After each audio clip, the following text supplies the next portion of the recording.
free my mind, open my heart with the whispers of truth, to live a conscious life, to live a conscious life on the growing edge, on the growing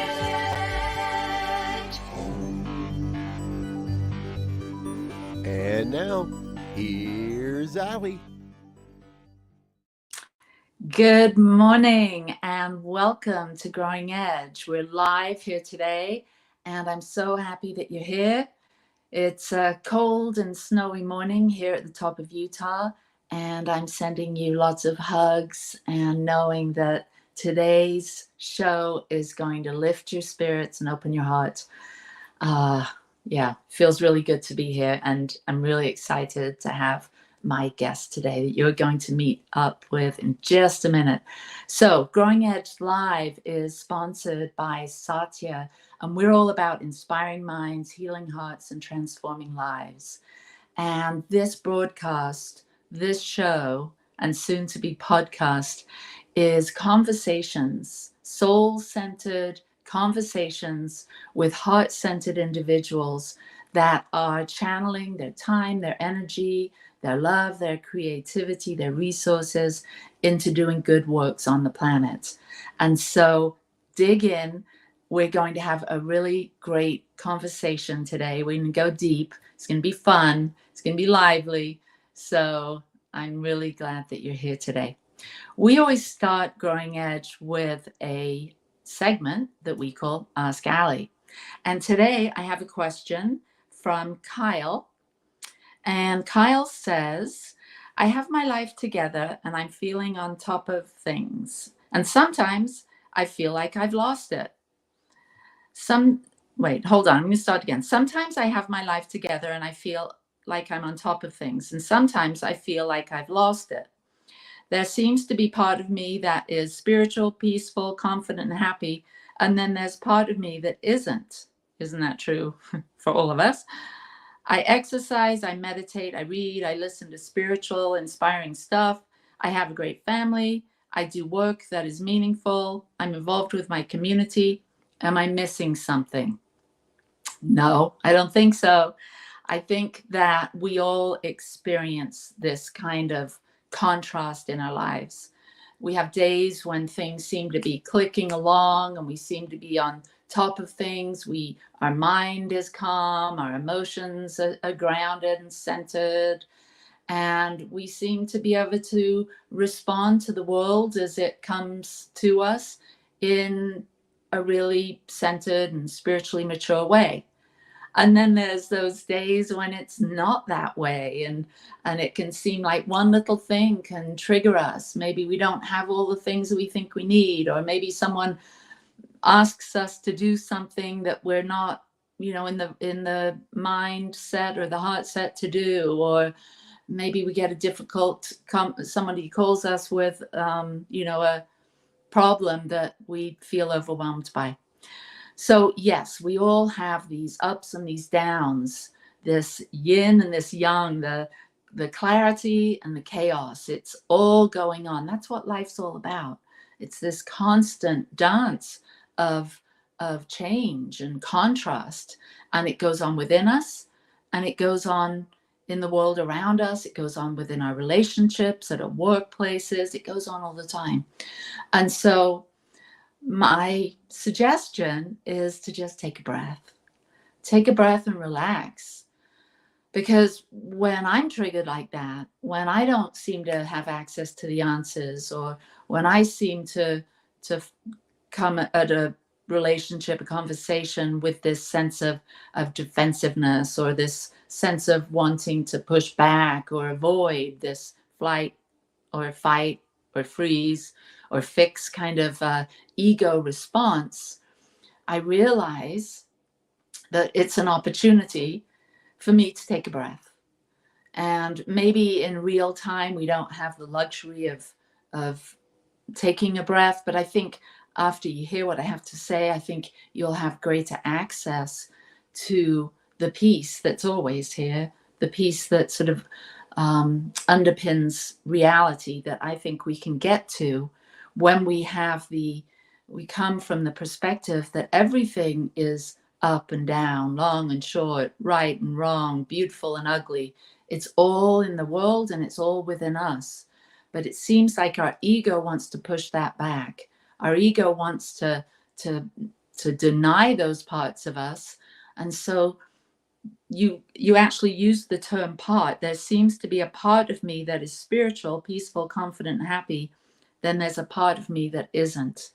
Well, my friend, we all have parts. We have angry parts, frustrated parts, defensive parts, happy parts, creative parts. And I feel that if we're struggling, then it's an opportunity for us to sit down, maybe in kind of a contemplation or a meditative place or space, and invite those parts. Invite that angry part, invite that defensive part, and let it have a moment. What would it say? So you could have a conversation with that part of yourself.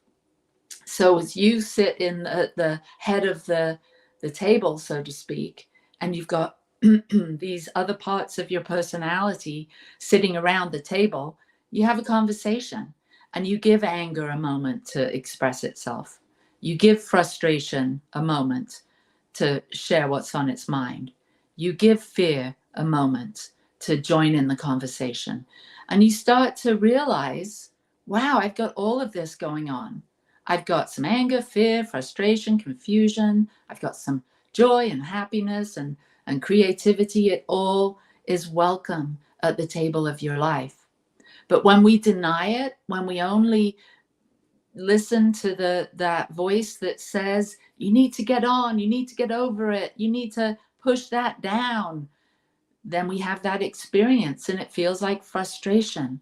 But when we simply give those voices, those stories that have been part of our reality, some time to speak, it's as though the window opens and some fresh air blows in. And we begin to see that, is that voice of fear true? Is that voice of confusion really true? So we can do a little self-inquiry. And then we can begin to love that part of us, all of those parts of us, extend a little compassion and grace to those fearful parts of our personality. And we start to be more able to choose the part of us that we want to be in charge in our life. And it sounds like you said that there's this spiritual, peaceful, confident, happy parts. Well, that would be a beautiful part to take the lead whilst loving those other parts along the way. So, Kyle, that's my best offering to you today. And I hope that this brings you a sense of peace, just knowing that we're always dealing with energy, and the energy of fear or the energy of confusion, it's there. It comes and it goes.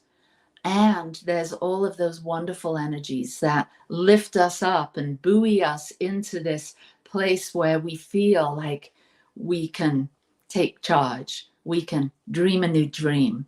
We can organize ourselves, our thoughts and our feelings, our actions, our words, and bring some coherence into manifesting the life that we want to live. It takes some practice. It takes including all of those parts, extending them some love and some grace, and becoming at peace with yourself amidst the turmoil of this crazy world, which is always going to be the yin and the yang, the light, the dark, the up, the down, the highs, the lows, the bitters, the sweets. It's the game of life. So peace and blessings to you. And if you have a question that you would like us to dive into here on Growing Edge, then go ahead and send it. You can see the email there, growingedgelive@gmail.com. And I'd like to address it. So send it to us. Thank you. All right. So now transitioning into my very favorite part of the show. And this is my deep dive conversation. Today, I have a guest with me that is a dear, dear friend. We have worked together. we've played together, we've had tears together, and he's been an amazing support to me in my life. Mike Anthony Lord, welcome to Growing Edge Live. Mike is a spiritual teacher. He's a leader in New Thought and beyond. He is a master teacher in A Course in Miracles, and he has produced so many amazing programs. I'm sure some of our guests have participated in those. He's also the founder of the Bodhi Center in Chicago, which was such a place of light and joy and creativity. And so it's with great joy that I say hello and give you a big virtual hug, Mark. Thank you, Allie. It is so good to be here, truly. Thank you. Yeah, you're welcome. So I'd love our guests to get to know you a little bit like I know you. And I also hope to learn more about you and get to know you even more. So tell us a little bit about your journey. What are your upbringing, your parents, your family, how did all of that affect you, and a little bit about your spiritual path? And yeah, we'll start there. All right, I'll try to keep it concise and cut me off if I'm going to, because that's a big question. I know it is. Yeah. Again, so happy to be here. But I was raised in a Catholic family, blue collar, Detroit, very disempowered people, very much the world of God is outside, God is separate, I'm a sinner, there's something wrong with me. And so they all smoked and drank and pretended otherwise, or did the best they could to not suffer. I'm a gay man. I knew I was different as early as 3 years old. And so for me, I mentioned that because it had a very strong overlay of, oh, I am the broken one. There's something really wrong with me. And God, I say it this way now, but what it felt like then was like, if there is a bus going to hell that God is sending, I'm in the front seat of that bus. And I think a lot of people can relate to that from their childhood experience. But I reference that to say, like, that's real psychic wounding. That's religious abuse, I think, for any religious organization to make someone feel unworthy. And that's just what happened to me. So it was a real deep wound. And by my teen years, I threw God out, threw everything out, wanted nothing to do with it, which many of us do. Fast forward mid-20s, I got into some real addiction tendencies, drugs, and lots of self-destructive behavior. And the gift of that is I ended up in a treatment center that was very spiritually based. And it was there truly, without that 30 days of being in this place that was just filled with God and filled with healing and filled with people that were so different from the world I knew. I mean, that was like 24, 25 years old. And that's when my spiritual path came alive. And some of my experiences there so really sent me down a completely different path, the path I'm walking on today. So that's what my childhood was like. And at that treatment center, and since then, I have rediscovered the real God that, is in my soul and judges nothing, and the loving universe and spiritual practices that have profoundly healed the trauma and the sense of brokenness, and continue to use that because, sometimes it does feel like layers of the onion, like you were referring to in that first question that you addressed, Yeah, that's interesting because I've never thought of this connection with you and I, but I too really sort of moved out of that old paradigm of I grew up in England, and our church, the Church of England, was more like the Episcopal Church here is. And my parents weren't very religious. I would just go to church on Easter and Christmas. But there was a period of my life when I was particularly rebellious and, misbehaving, and my dad would send me to church. And so I walked across, we lived on a golf course in a tiny little village, and I'd walk across the golf course, like to the very earliest service. So I wouldn't see anyone, it's like the sunrise service or some something like that. And I'd go and, like just sit at the back, and I don't even know. But that was my experience.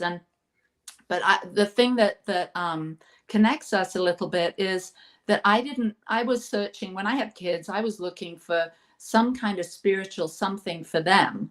I had just wandered off, and I had had a mystical experience when I was a youngster. So there was that in me that kind of fed me, but I was looking for something tangible to offer them. Yeah. Tried the Episcopal Church again. Lots of fear, lots of things I didn't like. I didn't want my children to think they were evil in some way for doing whatever they would do, lie or cheat or whatever. And so where I really found connection to the divine was at an Al-Anon meeting. And so our family had challenges with addiction, and so it was in the Al-Anon rooms that I began to understand God as a completely different idea than I had growing up. And I think a lot of people come to their spiritual journey with the God within through a time of challenge, and then end up in a 12-step of some sort. So, yeah. And so how was that first sort of spiritual experience in a 12-step program? What were some of your early likes or interests with this new spiritual relationship with God? Yeah, well, the 12-step rooms were tough for me because, I was 24 and I was too cool for the crowd, So my idea was to, get in, get fixed, and get out. So I had a lot to learn about that. But more importantly, back to the treatment center, I often reference this profound moment, a minute, that truly, truly changed my trajectory. And I was leaving my counselor's office, and I literally remember opening the door, and she said, "Hey, Mark, 2 things." And I turned around and looked at her, and she said, "You need to, 1, get a new God, and 2, you need to learn how to forgive or you will die." And those were her exact words. And they pierced my soul. And thank God they did, because, it takes a while for the denial and things like that to really, drop away. And many people with addictions don't make it, and that's fine. That's everyone's journey is perfect in the end. But for me, that really, I think that was the pivotal thing, because I heard that and I felt that, and it scared me, honestly, enough that it made me really, really get interested. And that really became what my life was about. And I discovered very quickly, Allie, most everyone, I think everyone at that time at least, didn't even know what forgiveness really is. Yeah. They couldn't find the best minister to tell me in a way that was understandable and applicable. And today I understand why, because I do have a deeper revelation of it, and it's not easy to describe the mystical part of it, but it's so vitally important. Course in Miracles, that is the key spiritual practice, really, that it uses to awaken spiritually from the dream, forgiveness. Right. So, gosh, you're talking about a lot of things. I'm imagining at that point when you were a young man and your therapist or your counselor mentioned forgiveness and finding a new God. So forgiveness at that point, can you go a little deeper there? Because I do want to get to the book you wrote on forgiveness and A Course in Miracles. The whole premise is forgiveness, but I want to take us back to that point where you're in that office and you're, that I'm sure like all of us at that age, there's all these fingers pointing out, blaming our parents and blaming our whatever, whoever.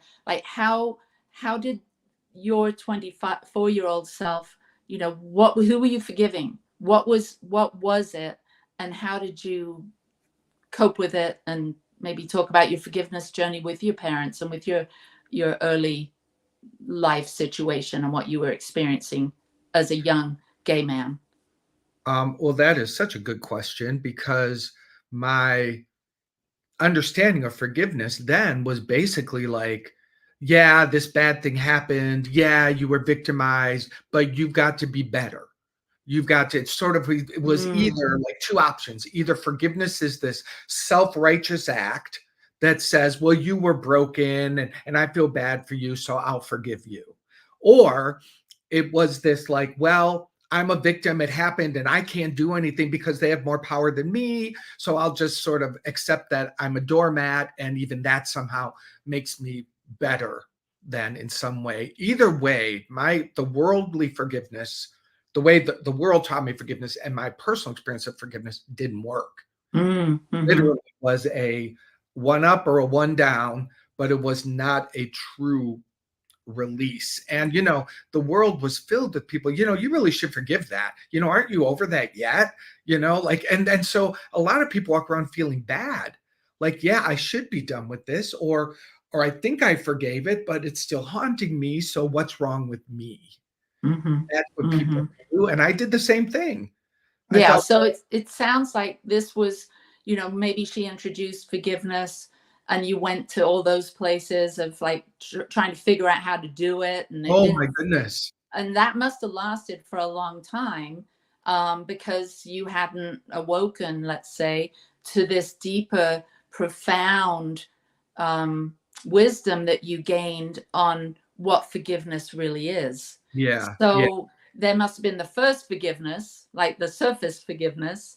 And then later on in your life, you came to this, through your own work, through your own sense of discovery, your own relationship with the divine or with God, what forgiveness really was. So, so when you did the first forgiveness, when you were trying it on, so to speak, how did that impact your relationship? Because what I'm hearing is it wasn't quite it wasn't like true forgiveness as you see it today, but it was an attempt to have a relationship or have a clear up those feelings of blame or anger that you had towards whomever. So, tell me a little bit about the evolution of your forgiveness within your body, within your life. Well, yeah, you're right. I mean, even a willingness to try it on, I think that it's a loving universe, it's not going to go, well, you don't have it perfect yet. So, try again. Everything was adding up to it. However, a misunderstanding and a misapplication does make it take longer. And that was my experience, until I had an actual mystical experience, which was at age 30, when I really had a very profound, unbelievable experience where forgiveness transformed my mind and my vibration in an instant. And okay, I want a snapshot. I want you to go back to that moment, and okay. I want you to give us what that was. Okay, I will make this concise. I was working as a choreographer and director and performer, and I was living in LA, and I was flown to Chicago to direct a show. And I was at the table read, and the show was about sexual abuse. I had been sexually abused as a child at age 6, very, very profoundly, very, very horribly. And so all of this was being stirred up, and I was doing my forgiveness work on this, by the way, because that was the impetus for my self-destructive behavior part of it in my 20s.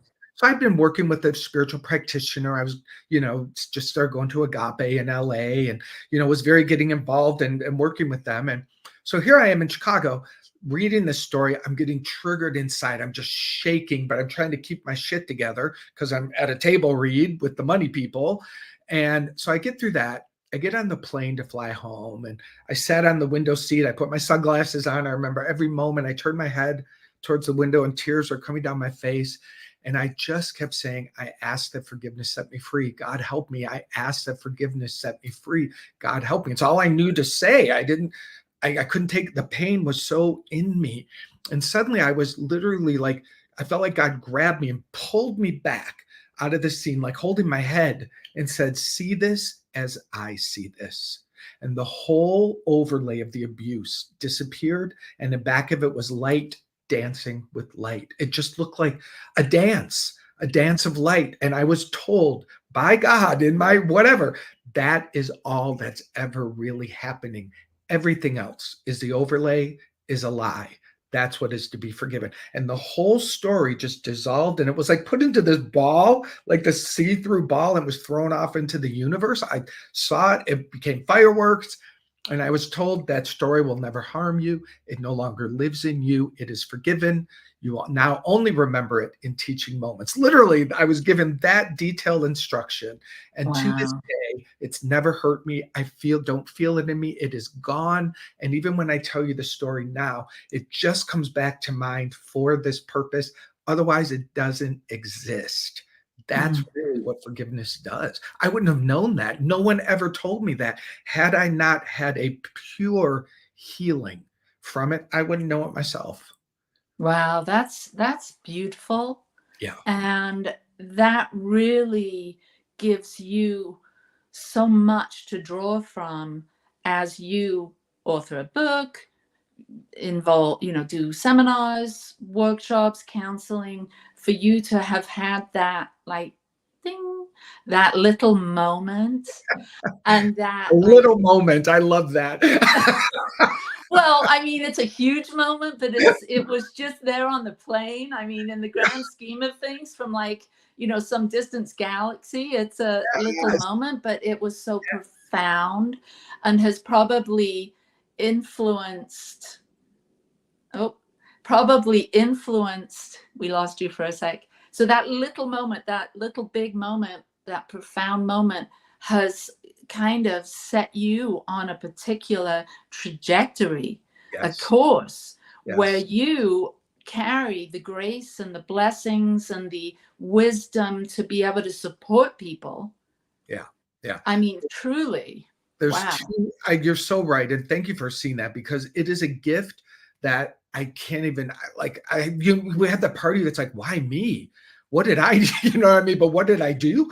I gave my life to finding it and dedicated my practice because I couldn't stop. But there's two things that happen. You're right. Number one, when someone tells me their story, the painful story, I can hold space and I have compassion, but I hold with certainty that that's not who they are. And in their spirit, it never happened. I don't say it never happened to them face to face, because that can be metaphysical abuse, in my opinion, to just use truth that is not understandable. But we hold that. If you know it never happened in their soul and their spirit, and you just hold that in your vibration, it extends the gift. And they can, even if they can't consciously know it, they're beginning to heal. Now, the second part that's harder is like, sometimes I feel like a musician with perfect pitch. And, if a musician with perfect pitch, they suffer, because if someone's even a little bit out of tone, they're like, oh, it hurts. I got to be honest, Ellie. So many spiritual teachers teach forgiveness and they don't know what it is. It's just like, I'm just like, oh, you don't know. You're just saying the words, and that's okay. Like, that's how I found my way there. But it's just sort of, honestly, like, I sort of have perfect pitch with forgiveness. All right. Well, we're going to go to a quick break, and then I want to dive a little bit more deeply into this perfect pitch, so you can explain and share with people what you learned and how you came to write your book about it, and how, I don't know, of course, A Course in Miracles came at the same time or after, but we'll get into that on the other side of the break. So see you in a minute. Okay. Choice, your creative superpower. We have the power to manifest as we dedicate attention to our thoughts, but often miss opportunity to achieve the greatest good.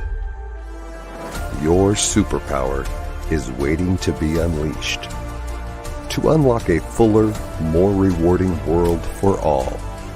Join us every Thursday at noon Mountain Time for Choice, your creative superpower with Zoe DeMuro.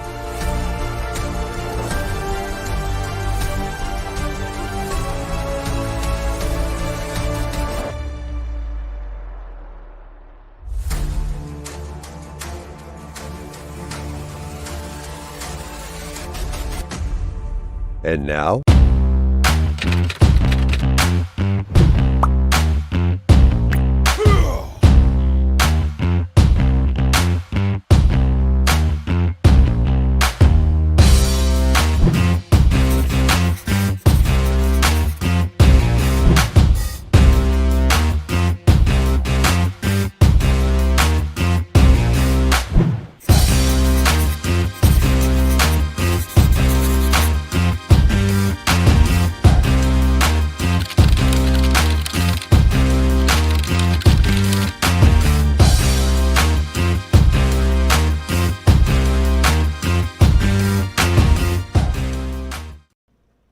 Please help us say thank you to our organizational sponsors, including the Hepperlin Foundation, Affiliated New Thought Network, International New Thought Alliance, Science of Mind Archives and Library Foundation, Center for Spiritual Living Denver, Center for Spiritual Living Midtown, New Thought Philadelphia, Planned Happiness Institute, Summit Center for Spiritual Living, One Heart Retreats, Center for Spiritual Living on the Lake, Unity Spiritual Center, Kitchener, Om Center for Spiritual Living, La Mesa, Satya Center, Center for Spiritual Living, North Jersey, Unity of Savannah, and Center for Spiritual Living, Seattle, as well as all of our individual donors.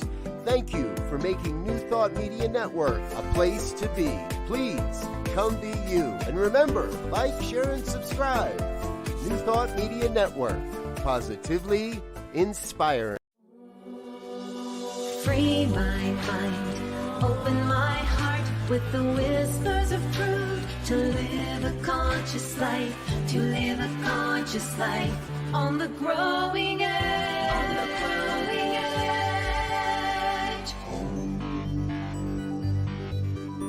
And now, here's Allie. We're back. Okay, so let's, and I'm going to invite the viewers to get a maybe a pencil, pen, or your phone to take some notes here, because I want you to give us this, what forgiveness truly is, how you evolved in the understanding of it, and how you came to A Course in Miracles, which is, so forgiveness is so key to that teaching. So can you share a little bit so people can really understand? Because many of us think forgiveness is what we started off talking about. Yeah, I know. Feel bad about themselves because it's still, all of the thoughts are lingering around because, we can't forgive, or we're holding on to it, or it just doesn't make sense to us. We feel ashamed. So Yeah. Well, the deepest reason we can't forgive, and this is hard, but I want to go as deep as we can together, Allie, is because we still believe it happened. And this is a key shifting in experience. Your person who called in or whatever, the question in the beginning was talking about, sometimes I've got it together. Sometimes like he was describing, what he was really describing, as the Course teaches, is the split mind. The mind is split. One part is the ego, one part is the love or Holy Spirit. But the Course gets more specific. It says, but one of those is not real. The ego's voice, it's whose energy is fear, whose only purpose is destruction, is not true. Now, that is such a profound idea. But when we back up into the mind where that split exists, we have many examples, phenomenal spiritual teachers along the path who have discovered the ability to release the fear part of the brain and center themselves fully in the Christ light, the Holy Spirit, the love, whatever word you want to use, the God self. That's the only real part. Everything else, the Course calls a dream. So forgiveness gives you the ability to, over time, sometimes in a moment, to release the energy that you're giving the story about what happened and what it means about you, because it's the meaning that traps us. Did it or didn't happen? Fine. It happened in the dream, whatever you call it, but that's 40 years ago. Where are you now? And what is keeping it alive now is the meaning and the identification that I have embodied about it and about myself. This is really what is healed.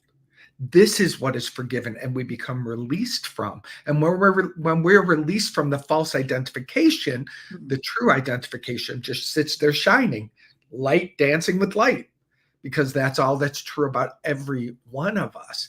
That's what forgiveness takes us to. But people make forgiveness harder than it is. So if I can get into that, I define forgiveness as something mystical that is done unto you.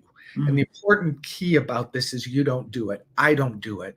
I didn't get off the drugs. Something mystical, my higher power was activated. Was I a part of it? Sure, but there's something mystical that made what I was doing yesterday suddenly stop. And I knew I was so humble to the truth that I of myself couldn't have ever have done that. And that's the same experience for me when it came to forgiveness. I had something that I could never have caused of myself, of the part that believed myself separate, the part that believed myself wounded and broken. That part could never have found its way out of the hole. And that's what people try to do. That's when they say, I forgive you. What's the I? Not that I forgive you are bad words, by the way. I mean, you know, they're very, very helpful. But in the mystical dissection of it, I is not me. It is the I am presence. It is the higher self. It is me. And so I do forgiveness. What's more authentic for me is to ask for forgiveness to be done, because I don't do it. And because my asking is more about creating an opening. It's like I ask for something higher, the truth, the higher self. I ask that to dissolve the story and dissolve and release me from the identification that I have with the story. That's what I'm doing. I'm asking, and it's very simple words. I ask the forgiveness, set me free. Okay, so I have a question. Please. So I've got adult children, and they don't let me get away with a lot of the spiritual stuff. You know, they're not, their eyes glaze over. So when I try and give them an answer to a question, you know, like a life question, like, you know, what's forgiveness? They're not going to buy this divine thing. They don't have access to that lingo, that awareness. So how would you explain what you're explaining, that you ask forgiveness to be done unto you? Like, how would you explain that process to a 30-something that doesn't believe in a divine, that is more earthly based, you know, going around life? They might believe in, you know, manifesting is like big these days with the younger crowd, you know, but the whole God thing isn't as much. And so how would you explain this forgiveness, or, you know, asking forgiveness, when there's not this ability to tap into God or something? Well, I'll be honest with you. I wouldn't. I wouldn't waste my time, and I wouldn't waste theirs. Like, I don't need to tell anyone anything they don't want to hear.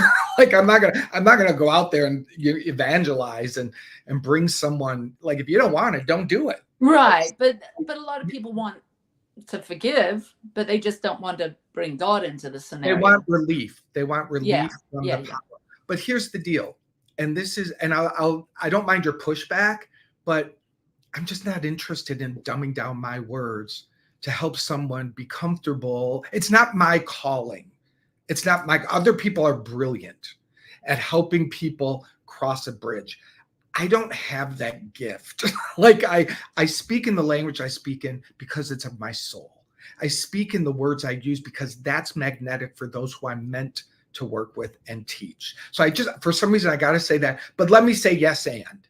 Let me yes and you to just for the purpose, because again, like, I don't know why, Allie. I'd be like, okay, you don't want it, I'm out of here. Yeah. I'll leave fast.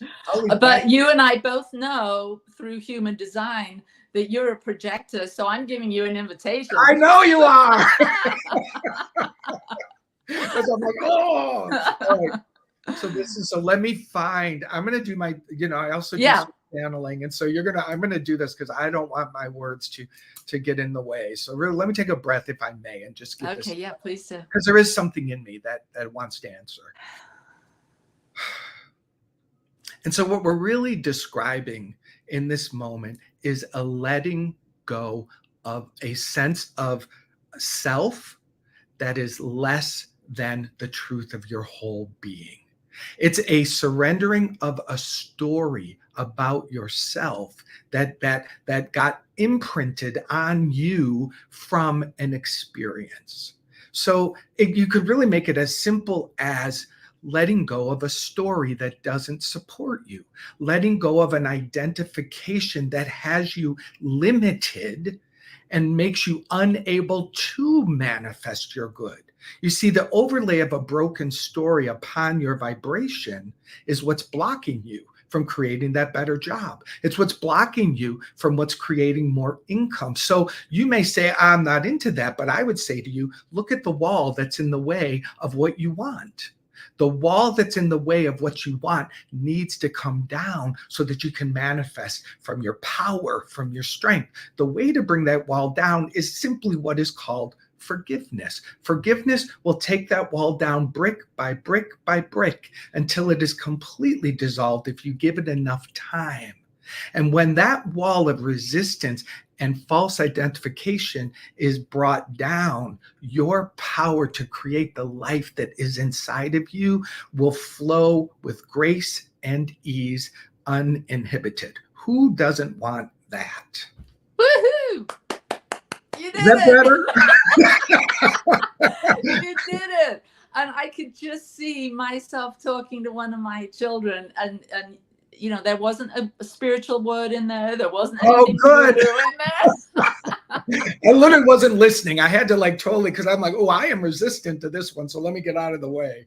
So yeah, no, it was really good. It was more like you said, you know, let forgiveness take the wall down one brick at a time. And I was thinking, yeah, we can all wrap our head around forgiveness, what that feels like, and there's a particular energy that comes with it. Not to get too spiritual or woo-woo, but there's an energy of like a wall blocking me from my job, my good relationship, whatever it is that I want. And so just seeing kind of maybe even has a color, like the energy of forgiveness might even have a color, or it might even be a little image, and taking that wall down, it feels like a liberation. Feels like yeah. Yeah. Yes. Thank you. I will take that and apply it to my life. And I will now teach it better because of you. Oh, good. So thank Wow. you. Yeah, I do think who doesn't want to express themselves more fully and freely and to feel happier? And you use the right word. It is liberation. Forgiveness brings you to liberation. Yeah.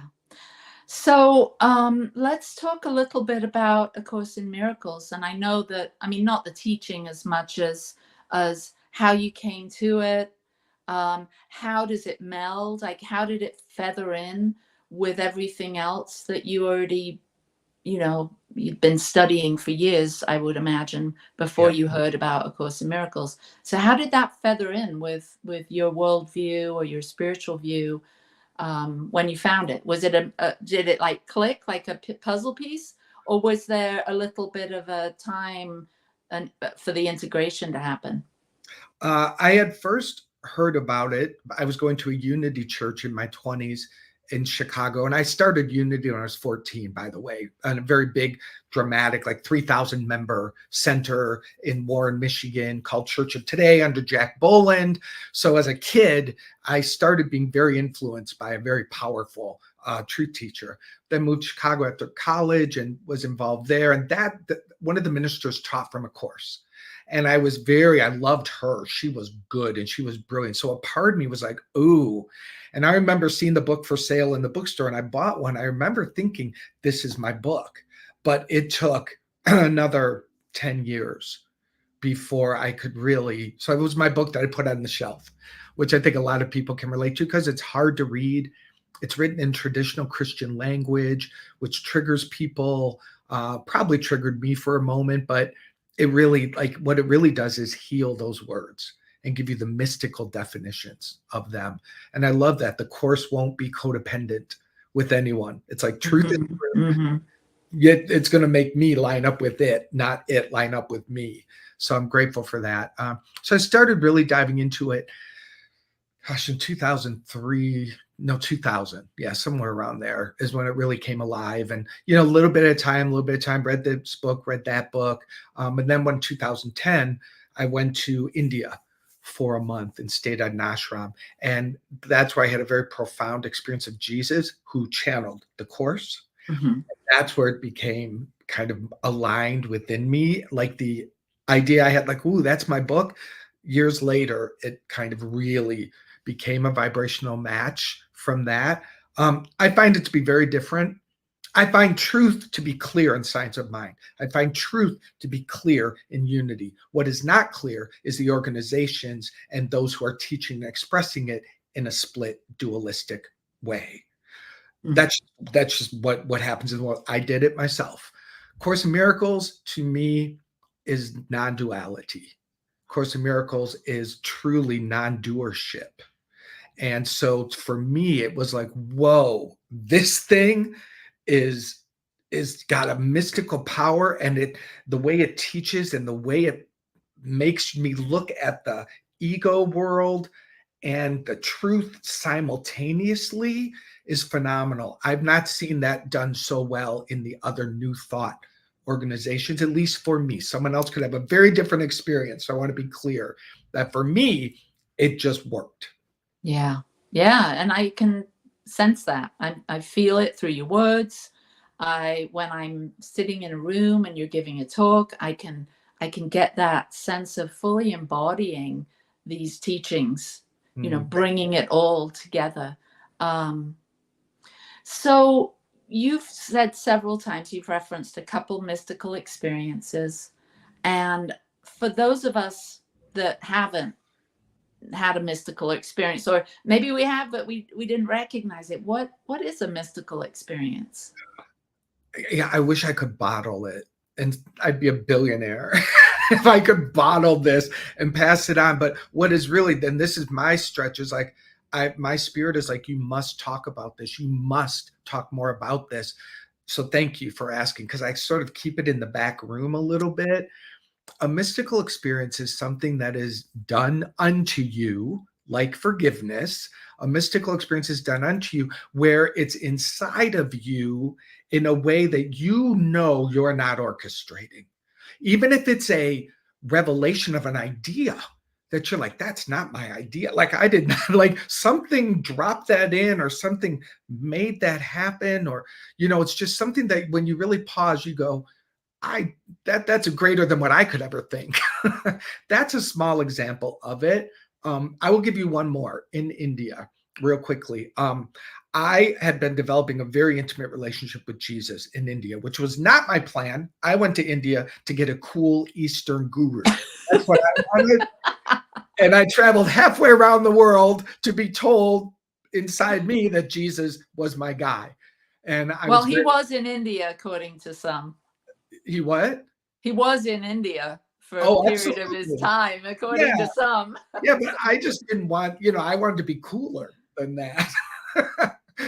So anyway, had a big healing there. But one time, this is an example of it. We're in a teaching.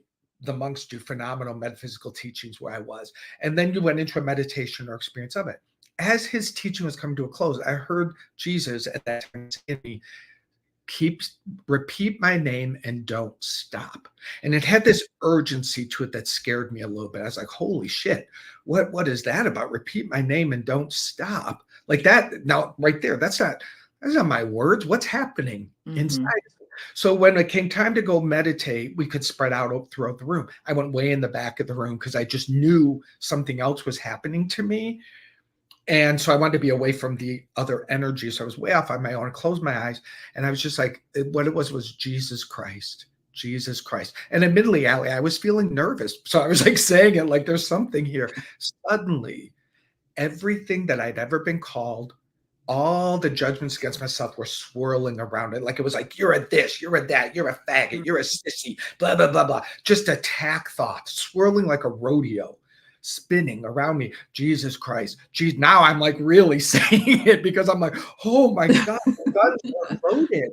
Everything, the guns were loaded. Everything in my mind was coming out and circling me. I just stayed anchored. Jesus Christ. And in a moment, every one of those thoughts went poof. And it was perfectly quiet.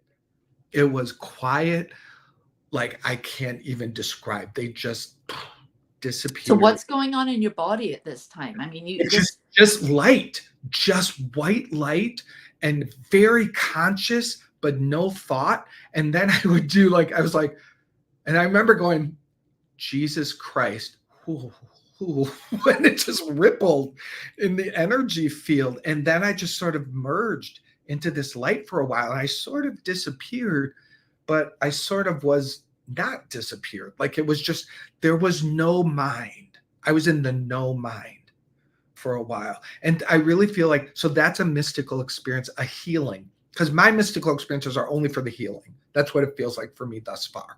And it was a healing where my mind was released from all of these judgments. You know, when someone calls you a name, it lives there in the vibration. So all of these thousands of voices that are in our head, mostly they stay quiet, they stay suppressed. But when we get triggered and afraid, boom, you know? Yeah. So that's another example of a gift I was just given. So I have a question, because I had a mystical experience when I was 5 years old, and it just stays with me. And I've had, you know, a couple since, several since. And what I find is there's a particular, it happened to me. Like it wasn't something that I was preparing for at 5 years old, for goodness sakes. Right. And it stayed with me. I never talked about it. And maybe I did when I was a bit older. Once I became spiritual, I did talk about it on occasion. But there's something wonderful about having something like that happen. It's timeless. Like it even though it happened, you know, 1970 whatever or 60 whatever, it still seems to be very fresh today. And it still is unpacking. Like it's still giving me, like when I tune into it, it's here. Right, it's here. And so can you talk a little bit about that, like aspect of this, you know, the plain one and the Jesus in the ashram? That should be like a chapter in your next book or something. I don't know. You know, tell me about how it's still alive in you, or how you can access it, or like, it feels like a conversation that's still going on, or you access to a dimension of information it's not, information is not quite the right word. It's a transference, something. Yeah. Well, and this is what my edge is. So thank you, Allie, for bringing me to my edge here with you. This is my kind of vulnerable spot, because Mark will be right back. There you go. I've got a part of me that's like, you can't tell people you've had so many. It's selfish. Like, why? Like, it's a weird thing that I just personally kind of, and I've got to lay that down, because my spirit is like, these stories must be told so they can be told. Just like your story. Like, I think it is the time to talk about them, because they do come alive in me, and they reconnect me to humility. They reconnect me to, like, I'm not doing this anyway, so why get all stirred up? Like, you know, and like they reconnect me to how loved we are. We are so loved. The we that is the identity in the divine, not the separated we that we're dreaming is broken. You're not broken. That's your dream self. That's your not self. And to use human design language, it's the not self that we give our energy to. And then we go, I remember being the not self, like the broken part, and like, God, fix this. God, fix this. And God, I feel like God would be like, well, then take your attention off of it. No, you get down here. You get down here and change this. And God's like, why don't you just come up here and let it disappear? But it shows you how attached we are, right? The universe is saying, let it go, look up. But it feels like sometimes it feels like such a horrible thing to do, you know? Yeah. So there's so much horrible stuff going on in the world, and we're coming to the close to the end of our time together. I can't believe we've been doing this for 45 minutes, but there is so much heavy stuff going on in the world today. And we can sit in our comfortable little, meditation rooms or office or home, whatever. We're very blessed. But there is a lot going on in the world. So that song, What the World Needs Now is Love, Sweet Love, that plays in my head quite a bit these days when I'm, thinking of what's going on in the Ukraine or what's going on in the Middle East. So I'm like, what does the world need now? From the most evolved part of you, this awakened part of you, this channel, what does the world need now? The world needs people to wake up to the revelation that the world is in their mind. There is no external world. Mm. It is 100% in your mind, the suffering, broken world. Heal that. Heal every broken thought within you. Heal your attack thoughts. Be so committed to pay attention to your thinking and heal the split in your mind. That's what the world needs. Because when one mind is healed and restored to its natural one voice of love, that mind becomes a power center to reverberate love like never known before. A split mind can do little at best. And that's why we keep recycling the wars. We keep recycling the stories. We will not stop recycling the broken dream and the suffering dream if people don't realize where it is living. It's not out there. That's the projection that the ego does to make you think it's out there. The only suffering world is in my mind. Okay. And when I feel that, the world is healed. All right. Well, I am so thrilled to have had this conversation with you. I feel like we just got started. There were other things that I wanted to dive into, so I'm going to invite you back to talk more about some of those things, because the world does need to expand its vision on what's possible and to question the mind. Yeah. So thank you so much for being here. Thank you for being my guest. I love you, and I'm cheering you on from my little meditation room here in Utah. And thank you to all of our guests. It's been a beautiful conversation. And we'll see you next week. Next week, I have Kim Boda. She works with Dr. Joe Dispenza as one of his support team, and you're going to love her too. So thank you to Mike. Thank you to Michael, our producer, and thank you to the New Thought Media Network and Satya. Peace and blessings. Love you.